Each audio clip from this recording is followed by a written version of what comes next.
Alright y'all, welcome to this video. Sorry that we were not able to post Saturday like we usually do. We actually had a family emergency that we were just gonna share with y'all about what was going on and everything that happened. Last week, my mom went down to South Carolina. She usually goes every week or every other week to go take care of Papa Bill and Mama Jane for a couple days. She took Jetson and Jeb with her. And that was, I think she went down on Tuesday last week. Or Wednesday, I don't know. Yep. And she usually goes on, so I was, talking to her each day to try to figure out, when she's getting back. And then she's also was planning I Love You Day for our family this year. So trying to figure out the theme for that and everything. But Thursday, we got a text out on the family message that Dad sent, hey, pray for how most people understood it was pray for my mom. We thought it was Mama Jane. She's had back problems for a while, and they said her back's hurting, and if it's going to get worse, then they're going to take her to the hospital. So I was talking to Lydia about that on Thursday, and I guess we just misread it, but a lot of people misread it. Dad didn't really He was talking about your mom, not his mom. Yes. So come to find out, a little later that night, we actually realized that it was actually Mom, not Mama Jane, and that they had an ambulance take her to the emergency room in South Carolina, and Dad was driving over there to be with her, and that they thought that she had a kidney stone. She's been sick since Dad's birthday in January. But she thought she got over it. And my mom has the highest pain tolerance of anyone I know. Like, of course, she birthed 19 kids, I think 15 of them, just all natural, which is crazy. And she was like, well, my back's been hurting since like a week, but I just thought it was going to go away. Well, come to find out, it was like, I think midnight, like I called Dad, and it was like, hey, what's going on? He's like, well, they got I think an 8mm or 9mm kidney stone. And they were trying to go, put a stent in and take that out. But also, Mom had a kidney infection, and that's what the dangerous part was. And so talking to Dad on the phone, I was like, hey, what can we do? What do we need to do? And then I was just hearing Mom in the background, like she was in intense pain. This is right after they just gave her medicine. And Dad was like, hey, Trace is on the phone. Like, he just wants to say that he's praying for you. And like, she could not talk at all. Like, she was in just so much pain. So that was like at midnight. Then we went to sleep. We got up and we were like, you know what? We need to go over there. And Dad sent out a text Friday morning that, hey, Mom ain't doing great. The infection is, now making her go septic. So that is a very dangerous and a very scary thing. So we're also blessed that we had Lydia's family that was along the way that was able to watch Riker. So we packed up like fast as we could and got on the road and drove to your families, and that was so kind of them to be able to watch Riker. And your mom, she loves Riker. She's like, anytime, right? They're all ready to take him. Which is so nice. Yeah.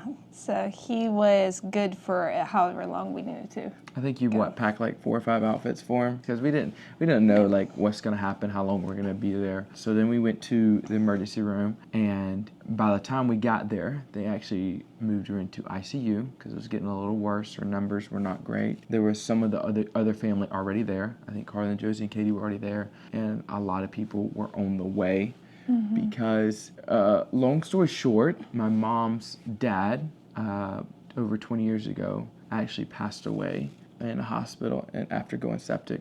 Also had different other health problems, but that is, playing in the back of your mind. You're like, oh my goodness, that this can't happen. And then actually my uncle a year and a half ago at the same hospital that Mom was at passed away from the same pretty much, went in for surgery and then had an infection and went septic and died. So that's like playing in the back of my hands, and when just praying to God and just praying that, that Mom is going to get better. And I want to say it really sunk in that, hey, this is really, really bad after going into the hospital room and seeing Mom and just laying there and in ICU. Her face was swollen and very pale.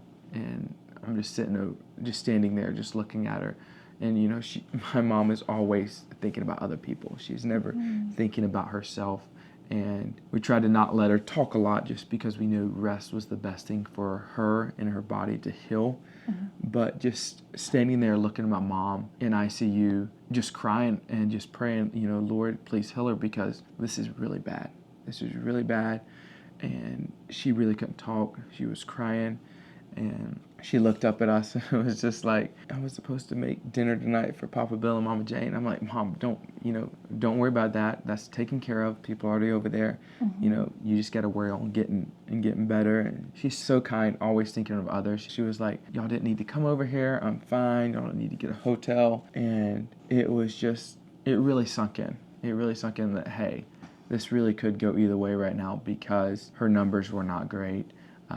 She really wasn't reacting to the medicine great. Dad is, of course, crying, but Dad is the strong one, and he was like, she's going to be okay, praying, and it really was just a terrifying moment to be in right there, just seeing Mom. And I know that you and her are close, and she was like, my best friend, Lydia. And, she's saying that to everyone, but she is so sweet. She was so sweet. But it did not look good. No, that first day was the scariest. That day you felt like it could go either way. It was pretty bad. And I think everyone, the moment they heard that she was septic, was on their way to come see her just in case, which obviously you don't want your mind to even go there. But yeah, I feel like that day everyone was kind of like, that saw her that first day, it was scary. It was just so sudden. Like everyone saw her earlier this week hanging out and she was 100% fine. And that was just scary to see how fast a person can. So I think she got to the hospital on Thursday, but she said she really hadn't ate anything since Monday. And they just were pumping a lot of fluid in her. And it was, like Lydia said, everyone pretty much dropped what they were doing. I know the people that live in Florida are a little farther away, so it's harder to get there. But everyone, of course, wanted to make the effort to be there for Mom and be there for her at this moment. And it was amazing to see just the family come together and drop everything they had to be there to support my mom, to support my dad, and everything that was going on because, like Lydia said, we really did not know. It was a very scary thing. It was a very sobering thing. And we would just sit in there and just pray. She could not move at all. She was laying on her side. She really couldn't move. She couldn't sit up. She could barely talk. It was really bad. And we stayed there, I think, till 10:30 or 11 that night. Got a hotel, spent the night, and then came back in the morning. And Dad said that she didn't have the best night. It was a little rough, but at 6 o'clock, she slept from like 6 to 7, 6 to 8. And he said that was the most she slept in a long time. And when we went back in there at 8, Dad was like, she actually got up and went and used the restroom, so that was really good. And that she could talk a little bit more. Of course, she was like a different person that next day already. She still was Very looking sick, rough, still looked sick, but Yeah. also we're like, okay, this is the right step. She, the first day we saw her, you couldn't really have a conversation with her. The second one, you could. You could tell she was very exhausted and still in a lot of pain, but yeah, you could talk. And then the ICU room, only 2 people could go at a time, and you got 19 kids, her 19 kids, and everyone else is there, all of their kids and spouses and stuff to be there for Mom. So we took turns going back in there and just not really talking to her, and she wanted to say hi, but we knew that rest was the best thing for her. So she kind of loved the idea that knowing that someone's in there and that her family's there, but also didn't talk a lot because she really shouldn't. She needed really needed that rest. And like I said before, always thinking of other people, never thinking of herself. And that second day, she could talk a little bit better, and she was just like, Dad, I can't believe all these people came. They didn't need to come. I'm going to be fine. Dad, you need to pay for all the hotels. We're like, Mom, we got everything covered. We're glad to be here for you. She was ready to start planning her trips, her She upcoming really was. trips. She was like, let's go do this. She was like, Lydia, we have this trip. You need to rest. We got to plan I love you day. And we're like, Mom, right now, let's not worry about that. Let's just worry about getting rest because she still has that kidney stone in her. They went in and did put a stent in, but they couldn't do the surgery until all of the until infection. She was strong enough. Yes, until the infection was gone and she was strong enough. And we could see a big difference from that second day. And a big difference. They actually moved her out of ICU into her own room, and she loved that because then the grandkids could come in and see her and be with her. She's such a partier. She really is. So it was like, oh, come and hang out. It's hard because we all wanted her to rest, but I feel like it just also gave her strength to keep fighting. Seeing all of her kids and family made her happy. Yes. But it was nice. It was close to Papa and Bill's and Mama Jane's, so some of the kids were able to go over there and help out over there. So that was really nice. But the third day we saw, a dramatic change. She was sitting up, she was talking, she was eating. They actually took her off of fluids, and she was making the right progress to actually have the surgery. So she's actually going to be having the surgery today. So we hope that everything goes good. The scary part is over because the septic. Now, we do understand that anytime you go in for any routine or any surgery in the hospital, it's always dangerous and anything could happen. But just seeing her from where she was, her body was septic, and we were scared to death. To seeing the hospital doing everything they can, us praying, and her body actually reacting to the medicine right. And just getting so much better and getting rid of that infection to now where she's able to go in and remove the kidney stone. And it hopefully feel a lot better after way that. Better, because she said it was very painful. Anytime she got up, went to use the restroom, it would always be very painful. It was so nice being there for her and just being there, even though it was so difficult.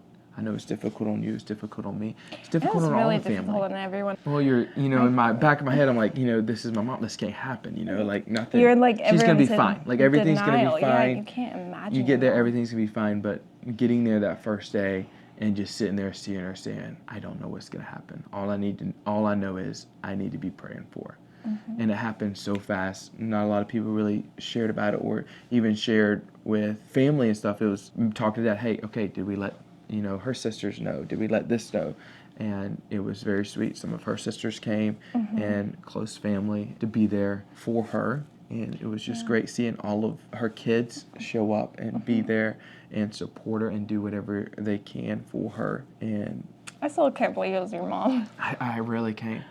I want to say everyone in the group message did not realize it was my mom for, I think, 5 or 6, 7 hours until Dad clarified, hey, this is my mom. She was literally fine. Like, we were all doing stuff with her. I think 2 hours before she went into the hospital, I was talking to her. We were like, we got to plan a little ski trip and talking about I Love You Day. And she was talking about the theme and everything. And then that's when I saw the text. I was like, 2 hours later, I just didn't realize that, hey, this is actually my mom. Yeah, but we just want to let y'all know what's going on, and we want to thank everyone that did know. Thank y'all for praying for my mom. Hopefully surgery goes good today, and then recovery. So there is still family there. Everyone was there for the first 2-3 days, and then there's also a family there to be there while she has surgery, and then after that. So there's still people there for her and then recovering, which is so nice, and that's really what she needs. She loves having her family there. She loves having siblings there, and of course, her husband. She loves having Dad there. It was very scary,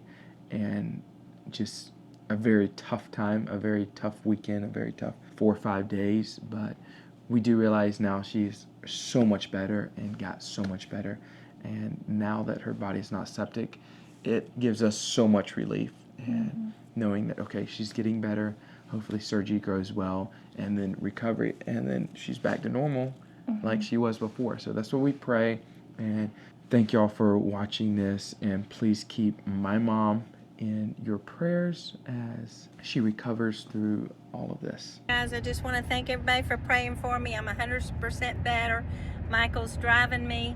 We're on the way to the farm, and then we're going to pack up, say goodbye to Mama Jane and Papa Bill, and head home to Tennessee. I miss everybody. I feel so blessed and so loved and so thankful. Such a miracle. The doctor came in this morning and I said, maybe it was just me, but I feel like I was on my deathbed. And he said, yeah, you were.